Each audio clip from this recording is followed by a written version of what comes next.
After losing in a controversial game against Hans Niemann, former world chess champion Vladimir Kramnik accused his opponent in cheating, and as a protest, the second game he started with f6 g5, and in this case it was Niemann who resigned.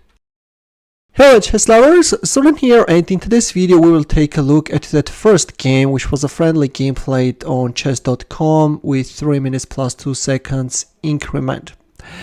Kramnik opened up with e4, to which Niemann answered with e5. By the way, Kramnik himself analyzed this game both in English and in Russian, and you can check out his analysis where he's expressing his suspicions. Meanwhile, real Lopez is on the board, and by the way, from Niemann's side, I can tell you that during this game he was streaming.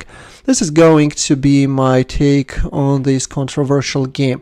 Okay, the good old Berlin defense is appearing on the board, something which Kramnik himself popularized. He played several games against Garry Kasparov. The queens are gone, h3, bishop e7, a very solid defense by black, and at the top level this can be seen frequently nowadays.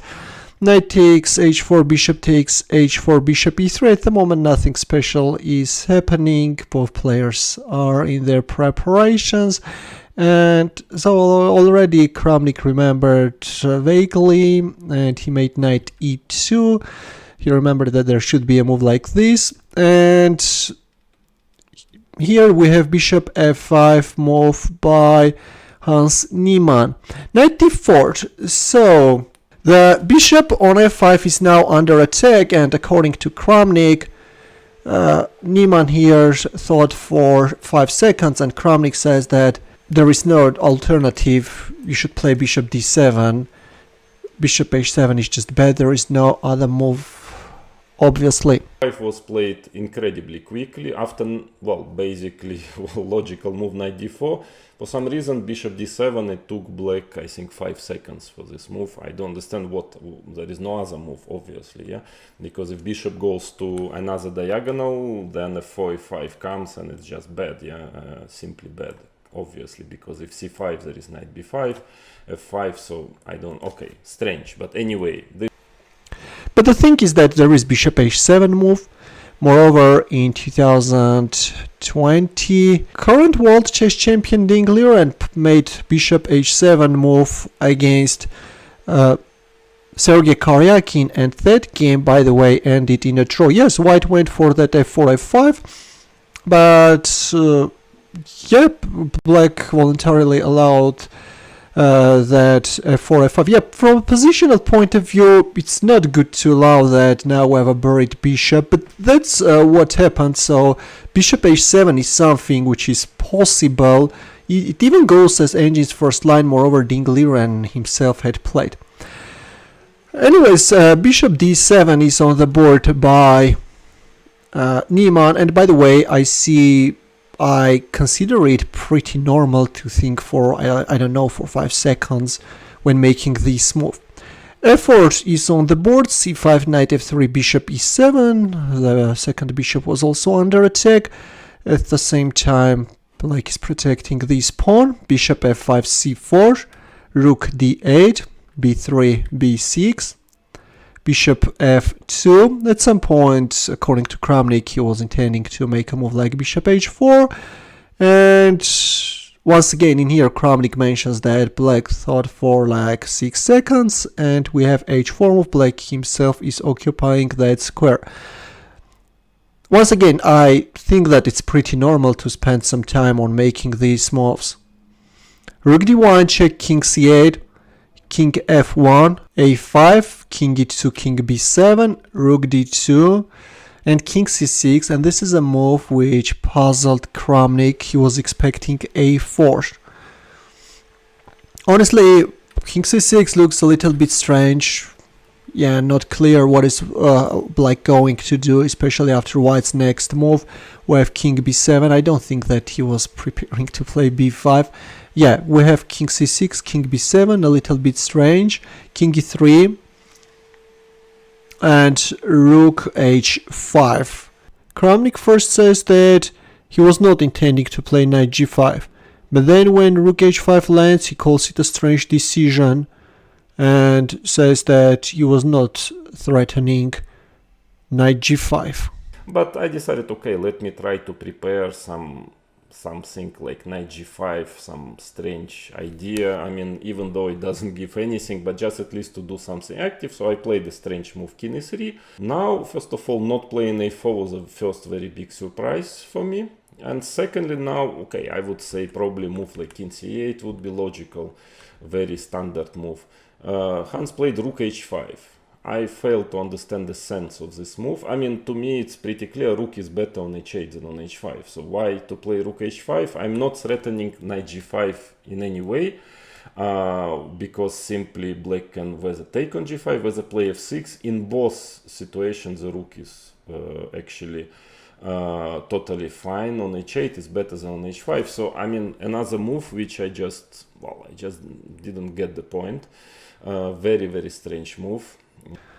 f6, the strongest move in here, and that's something which Niemann makes. Takes, knight e4, and bishop d4 check. Again, Kramnik emphasizes the fact that 11 seconds were spent to make this move. King f3, rook h8, knight g5, bishop f6, rook d2, bishop d7.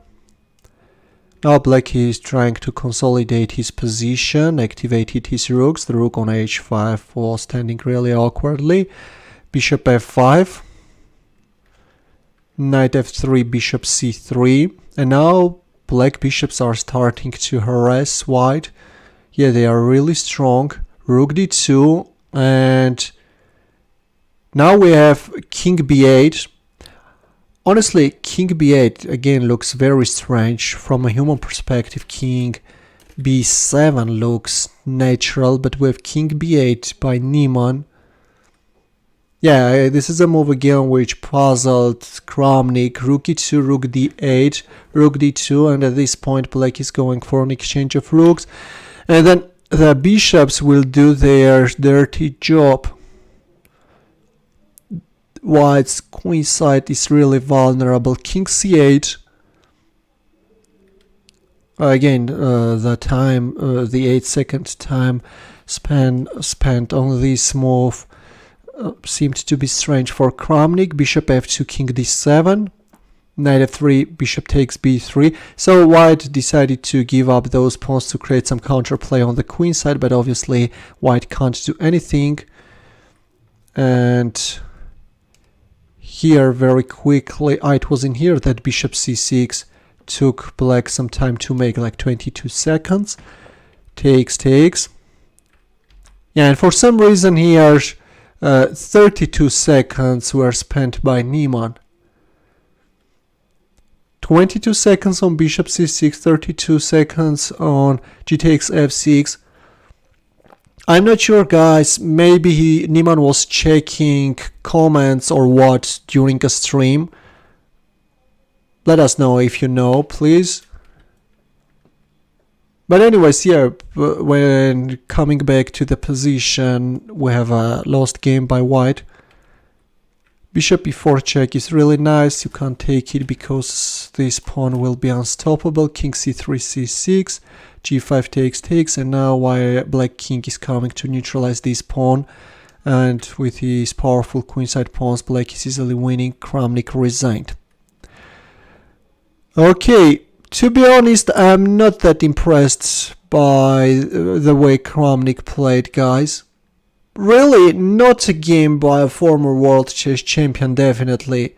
Maybe it's also because of the character of this Berlin defense that white failed to, I don't know, make some original creative moves, create some counterplay. But anyways, all in all, I didn't see a special game played by white. I think that Kramnik hurried to protest too early. He should have kept on playing some other games as well. Yeah, on the other hand, when it comes to Niemann, he made some suspicious moves like that king c6, king b8, or spent some time on some obvious moves. But all in all, guys, for my part, I can't accuse Niemann in cheating. I don't see anything wrong going on with this game. All in all, my personal opinion is that Kramnik hurried to accuse his opponent too early. Yeah. Let us know, what do you think? This was a pretty normal game by a player with 2670 ELO rating. Yeah, at some point he was even beyond 2700, right? And this is a game from black side that even, I don't know, 2400, 2500 player can play. And for such a strong player, this is pretty normal. I don't see anything special. Once again, those king moves were normal, but maybe he was just making waiting moves, seeing that his opponent can't do anything, and was trying to provoke his opponent to make weakening moves. Well, let us know in the comment section, what do you think? Yeah, we'll wait for your answers. Take care.